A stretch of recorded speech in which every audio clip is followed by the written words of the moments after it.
And hello once more, everybody, and welcome to the slightly delayed third part in my series of the look at the studio albums of Alien Stash Tim, my band. I meant to get this video done a couple of days ago, but I had a bit of a cold, so you know, I was coughing and spluttering and couldn't put a coherent sentence together. So feeling a bit better now, so better late than never. Here we are, part 3 of the studio albums of Alien Stash Tin, and we look at 2018's Probe, our latest full-length work to date. Yeah, there's the front. It's normally not going to show up very clearly on here with the thing because it's a very dark cover, but there's the front. There's the back. There's the disc. I'll come to all this properly in a minute. Pop it out. There's the Probe montage. Ties in with the front cover. All the artwork's interrelated. Pop this out. There's a probably slightly better view of the front cover. There's the back.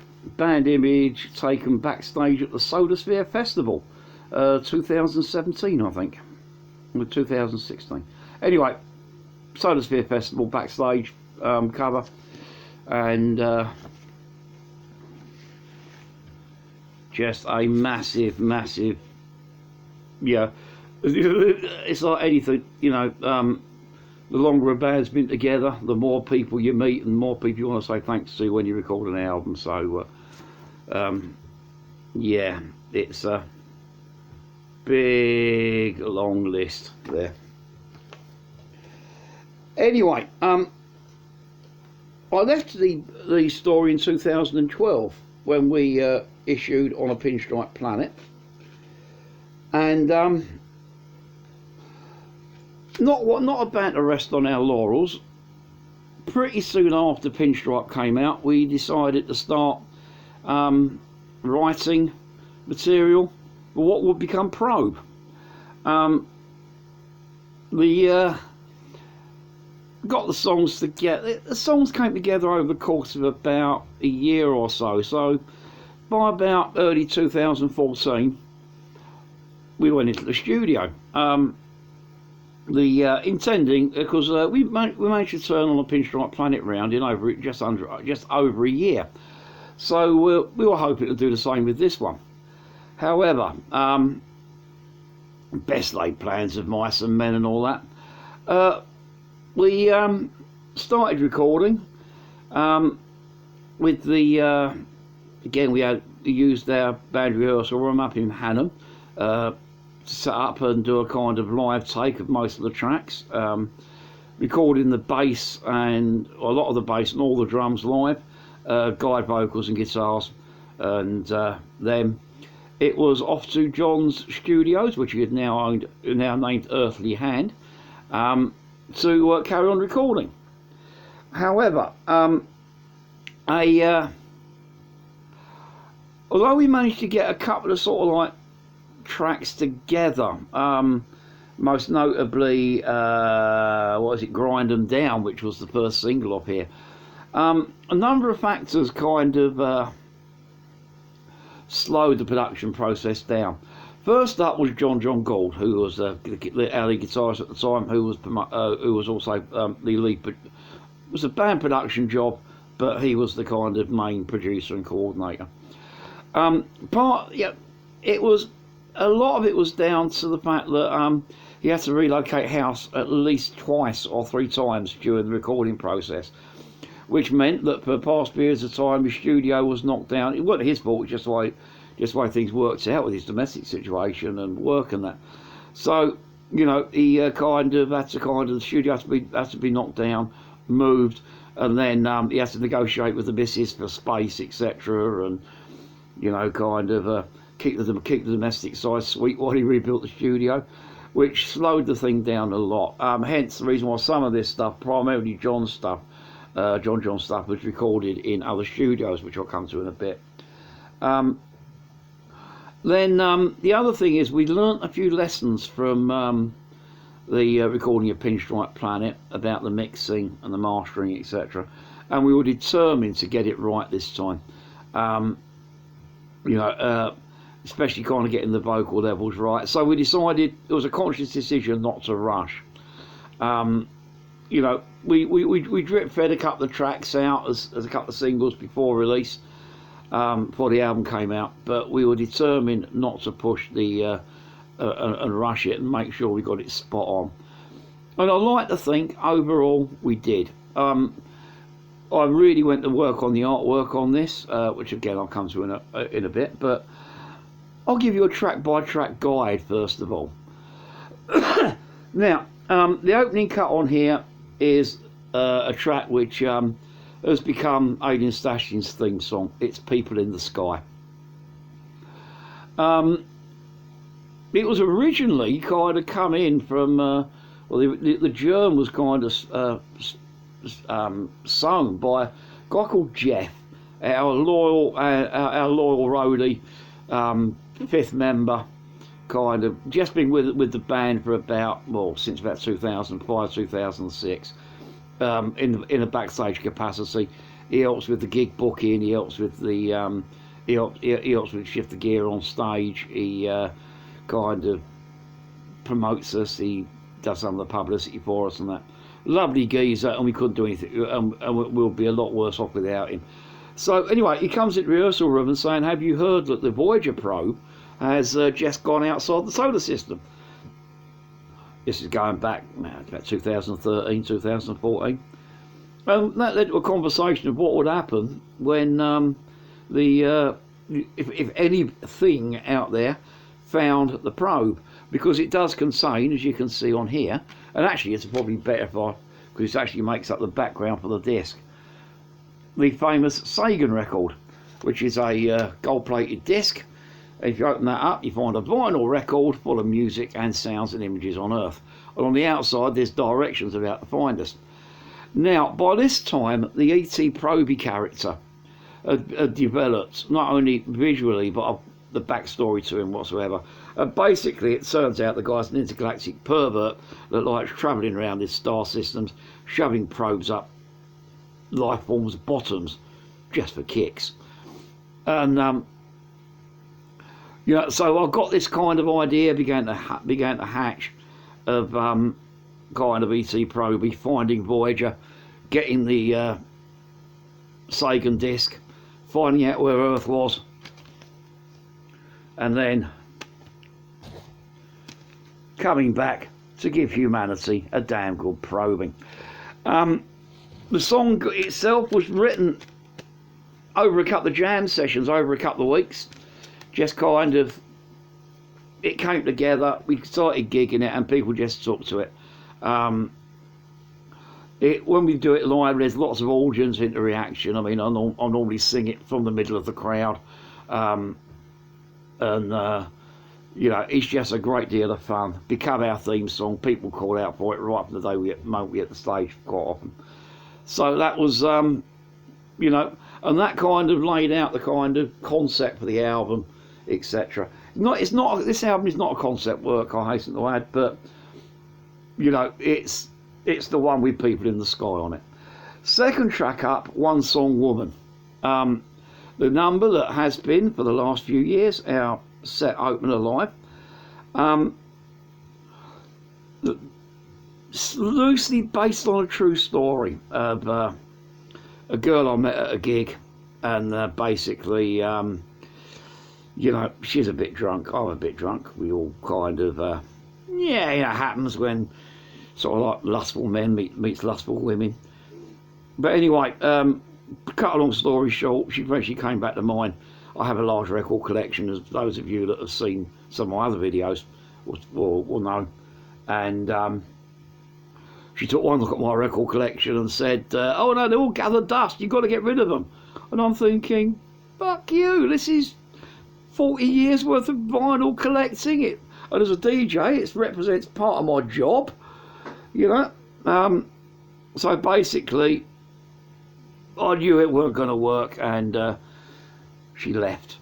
And the one song woman refers to the fact that, you know, sometimes you meet, you know, all you get out of a brief relationship is one song, and out of her, she became the one song woman. You know, I'm not going to mention her name because you know, I'm not in touch with her specifically anymore, but friends and relations of hers are still around. So, but anyway, one song woman, yes, nice kind of, almost kind of like new over British heavy metal number. Got a cracking riff from John, and it's got a bit of an anthem and anthematic chorus and all that kind of thing. So yeah, one song woman. Next up, there's a track called On the Day of the Dead,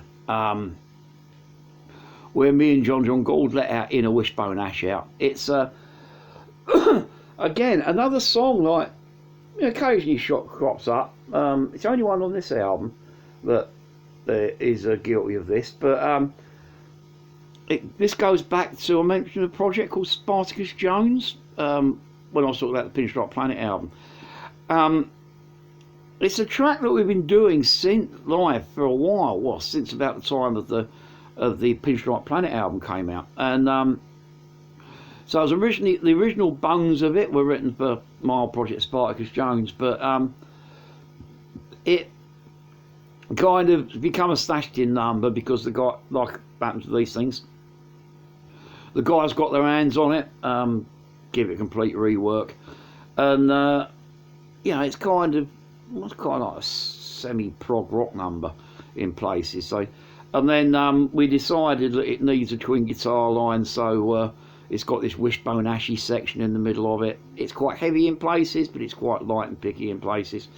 Its lyrics are based on a dream I had where basically, again, probably watching too many disaster movies and eating too much cheese, I dreamt that the world had been blown to pieces by I can't remember, it might have been nuclear war in the original dream, but in the film it's an asteroid strike, and you know, I was the only person left on Earth, and I'm wandering through piles of ash and ruined cities trying to find life, and it seemed that I was damned to witness the kind of humanity's downfall. Yeah, heavy stuff. And anyway, turned it into a song. And because I honestly believe that kind of Terry Pratchett calls them inspirations, the kind of little particles of inspiration that strike your brain and chip you off. Anyway, that's what sparked that one. Next up, we have Seven Seas of Madness, which is a song we don't do live that much these days, but yeah, it was part of our set up until the album came out, and then kind of yeah, kind of, it's not, we still do it from time to time, but it's just kind of too much material, too little time live often. But it's a song called Seven Seas of Madness, and it's based on a story of a guy that's kind of enthralled me ever since I was a kid and I first heard about him. Guy's a guy called Donald Crowhurst, and basically the guy was a depending on which account you read of his life, he was either a complete shyster or he was a kind of deluded dreamer. But he had this vision of sailing around the world in this international boat race, and he built this boat called the Tameth Electron. He rigged it up with these new navigational inventions of his that quite often didn't work.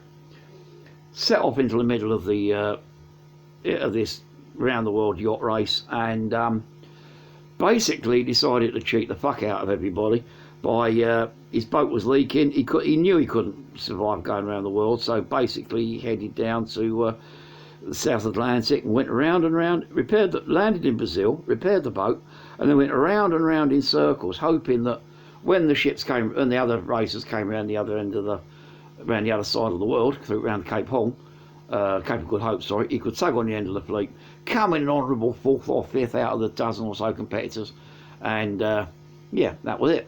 However, this particular race kind of basically other competitors dropped out, and there was only him and Francis Chichester left, and basically when he realised that he was going to win, because he wasn't a great navigator. He only sailed up and down the channel a few times prior to trying to go around the world. He kind of, when he realised that he was probably going to win and people would look at his logs and positioning and that, it drove him mad. Basically, he spent a couple of more weeks going around the South Atlantic, filling his logbook with some psychotic ravings, and then it was believed he jumped over the side. And that was the end. Story that's fascinated me. Now, I wrote a song about it. Again, it's a group collaboration. It's Aggies. I think it might have been an Aggie. I think it might have been a Bruce drum beat, that one. And we all added on. It's got kind of slightly Saxon-esque feel to it. Referring back to my love of new wave of British heavy metal. Well, it was by the time I put me chug on it, and John did this sort of Saxon-esque Dallas 1 PM kind of chiming riff over the top. And then, funny enough, the BBC decided they were gonna make a film called The Mercy. Around about the same time we were recording this, and bizarrely, my little sister has got a part in it as an extra. Well, she plays in a brass band, and if you ever see the film The Mercy, the brass band playing on the prom, the lady playing trumpet or cornet, is my kid's sister. We did send a copy of an unfinished mix of the album of the track up to the producers to say, hey, look, well, we've written this. Coincidence, but we heard nothing back. But hey, who knows? But anyway, I like to think that the film and our song kind of keeps an interesting maritime legend alive. Yeah, Seven Seas of Madness. Then we got a track called Join the Party. Now, Join the Party was it's a song that we've never done live. Never, we obviously played it in rehearsal, but we've never gigged it. Primarily because the way the song develops, it's lyrically it's about political corruption, and it comes from the scandal that came out. Well, there's always political scandals coming out, but a few years ago when the then Prime Minister David Cameron was kind of selling dinner party tickets to dinner at number 10, £10,000 will get you an ear with the cabinet basically, and for a big enough donation, our next policy is yours. Basically, it's about political corruption overall, not just aiming at the Tories, aiming at all politicians everywhere, because I think they're all a bunch of corrupt, self-serving bastards. Anyway, it originally got written as a kind of little, almost like acoustic number, but over the recording process it grew, and it went from a sweet little acoustic number, it expanded into a 7.5-8 minute long prog rock epic. There was a demo version of it on the B-side to, I think it was the You Make My Motor Run single. I may be wrong, but I think it was that one. And then it kind of just grew from there. It's got hints of kind of, again, hat tips to some of our influences. We were sitting having a band meeting, and we said, John said, really think it needs some heavy keyboard solos on here. So I go, what, you mean like Greenslade? And John's eyes lit up and went, Greenslade. Hence the opening sequence is a bit Greenslade influenced. And then I think it was Bruce or Ash chimed in that I think it should need a big uplifting Dave Gilmour-esque Pink Floyd style play out. And it got it, yeah. Great track. It's one of my favourite songs we've recorded, but we've not even had we know that it's going to be really hard to perform live with our existing lineup, so the chances are it never will be, but it's on the album and people tend to like it. It does pick up a fair bit of radio play when this album came out a couple of years ago, and it still does. Then we have Grind 'Em Down, which was the first single off the album. It's a heavy moon stomp of a track. It's one of the heaviest songs we've ever recorded. Almost Groundhogs-esque in kind of its intensity. It's got this kind of bludgeoning, relentless riff. And the music's intended to, the song is about, again, it's about politics, and again, not party politics, it's just about kind of you know, self-serving politicians, and how generally the public suffer under politicians rather than being owned by them. This album came out throughout the Brexit period. Brexit divided friends, it divided family, it even divided the band. On although we managed to let our kind of musical, our friendship and our musical kind of collaborations overcome our political differences. It just kind of talked about how the politicians kind of miss the politician. You're lying on TV, you make the poor suffer while the guilty rich walk free, etc. And it ends up as a warning to kind of hints of the English Civil War and what happened to King Charlie. But anyway, we do it live from time to time. Again, not one that's regularly part of our live set, but it's a great track to play. It's just relentless, it's hard, it's heavy, and yeah, it was the first single off this album. Then we got the second single off the album, You Make My Moto Run.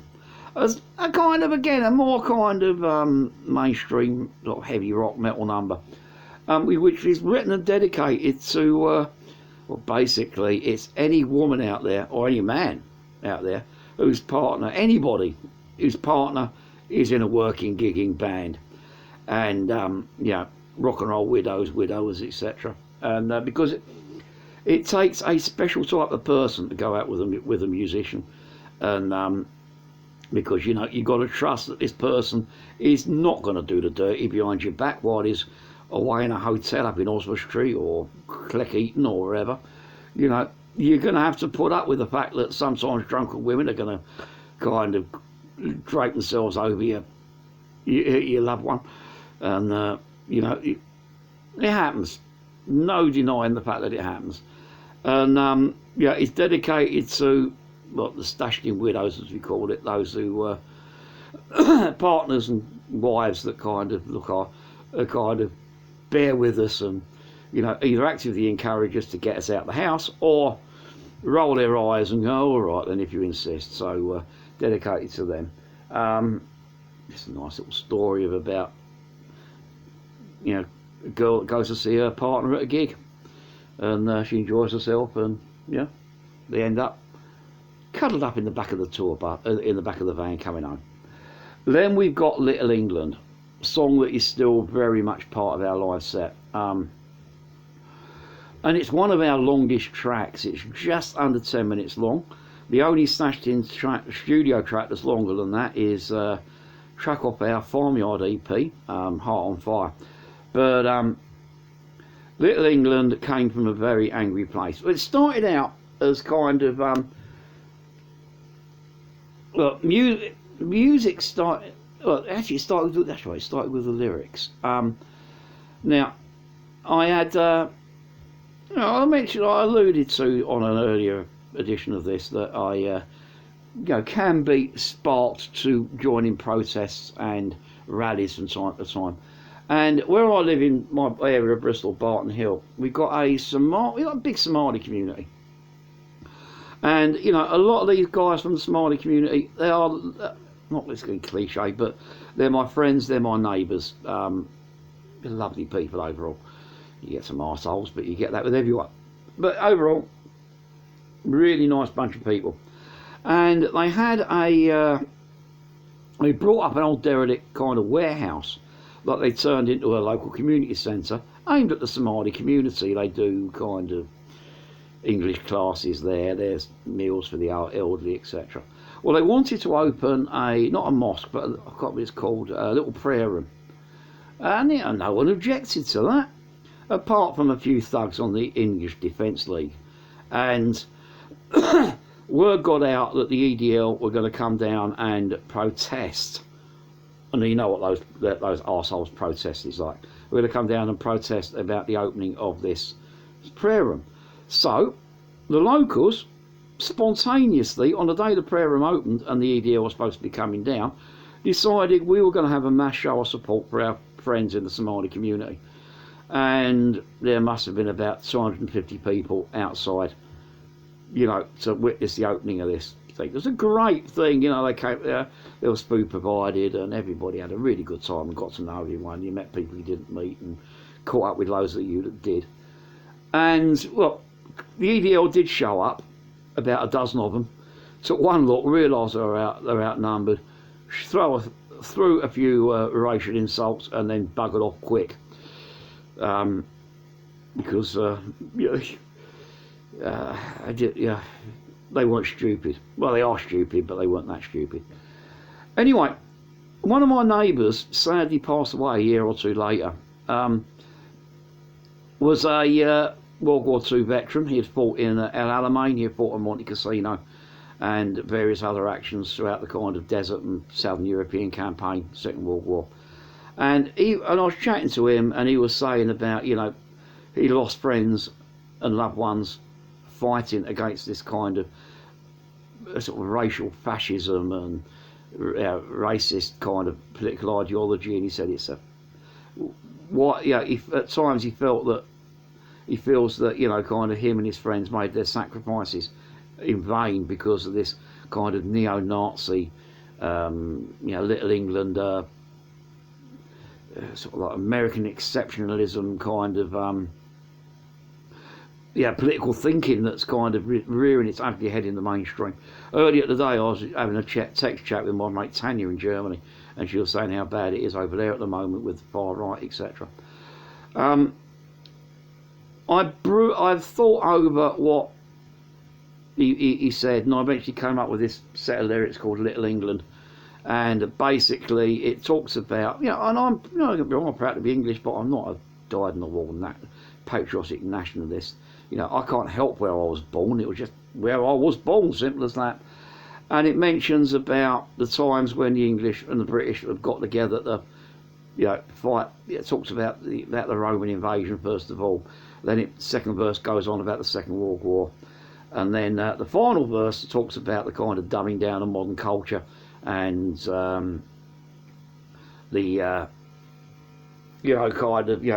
more people vote for the X Factor or Strictly Come Dancing than vote for local elections kind of thing, feeding into far right extremism, which means that those the extremists and the hotheads that can get their vote out tend to do extremely well at local elections, etc.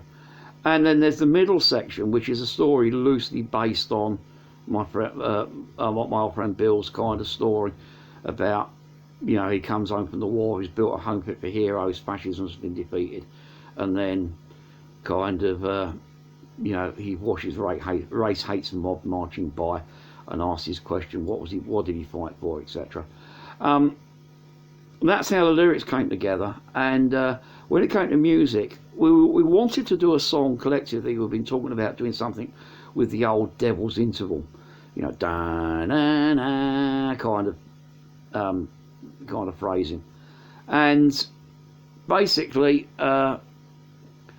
we chewed around a couple of riffs, and eventually the riff that the song's based around, and it's only one riff, but we kind of play around with it a lot. It goes from kind of acoustic picky stuff. There's the real heavy kind of intense, almost like doom metal vibe to it, and then there's a jazz section as well, but again all pinned around the same riff. People have accused us, listened to the song and accused us of ripping off Black Sabbath, and I can honestly deny that, because the riff is actually loosely based on Mars Bringer of War from Hulse The Planet Suite. The fact that bands like Black Sabbath and Diamond Head use the same source material isn't our fault, but so consequently, because we're all coming from the same thing, it sounds ish, but it's not the same. Bit of an epic, always goes down well when we play it live, and there's even led to us turning up at doom metal events. So there's that Little England.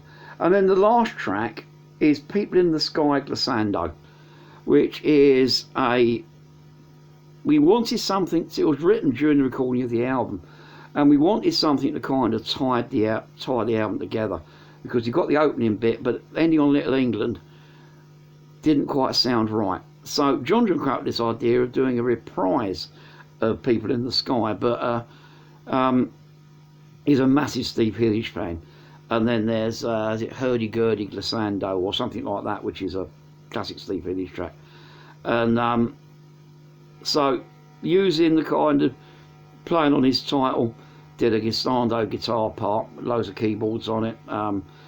It is the proper bass and drums, but the drums have been replaced electronically to give a kind of almost like sparse electric kick. The bass has been replaced with a bass. Again, it's Edge playing the bass, but replaced with a bass synth on it. No lead vocal as such, but I do a narration on it, which is kind of my hat tip to another one of my musical heroes, which is Stackridge. There's a cut called Stackridge song called Purple Spaceships Over Yatton, and I kind of do a little thing about aliens landing in Bristol as kind of a tribute to that Stackridge track.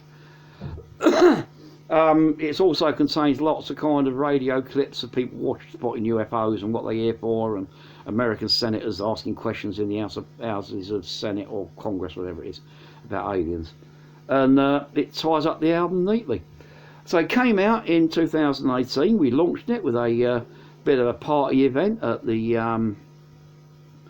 Thunderbolt in Bristol. This one was done. We were joined by bands like Calder Pavonis, and I think it was Adam and the Hellcats, two of our mate bands in from Bristol. And you know, and we were really pleased with it. I'll take you through the artwork. As I said, there's you can't cut it too clearly on it. If you look up on their Bandcamp page, there's a clearer. For some reason, when it got printed, it came out darker than intended. But you know, there's E.T. Proby with the Sagan disc. In the corner there, just about, is the Voyager probe. Like I said, it opens up. The disc itself, our first full-colour label on the disc is, so it's the Sagan disc artwork. And then there's a Sagan disc there on the inner sleeve, and that's old E.T. Proby in his probing bay on his flying saucer. Waiting for his next victim, next redneck to be dragged in so he can shove something up his backside. It's how he gets his kicks. He's a perverted little alien. So we're really pleased with it. It's picked up a lot of radio play. Been selling well. Again, I'll put links where you can stream it down below. And that's our third and final studio album. There are we've got other material as well. There's we got 2 studio EPs, the Farmyard EP, and our most recent release, which is or studio release, which is Bonfire of Sanities. But neither of those are currently available on physical format. We've got a stack of singles. I think there's about 6 or 7 singles we've released over the years. Some of which are taken from the albums. Other ones are one-offs. And then we've got, I think it's 4 or 5 various live releases. There's an EP, a mini album, a couple of bootlegs, and then there's a proper official live release, or an archive live release. So at some point over the next few months, I will kind of work out a way where I can show you them, because haven't got any editing software to kind of flash things on the screen. But I'll see if I can work out a way of doing them and take you through those as well. But anyway, thanks for listening. My next video on YouTube will probably be returning to the Druid's Dozen album review blog as of next weekend. But until then, hope you're having a good new year. Keep safe, and hopefully we'll be able to get out. And Alien Sashing fans will hopefully, by the summer, we'll be back on the road, and we'll all be able to meet up and have a beer together. So, missing you loads, guys, and I'm out of here. Bye.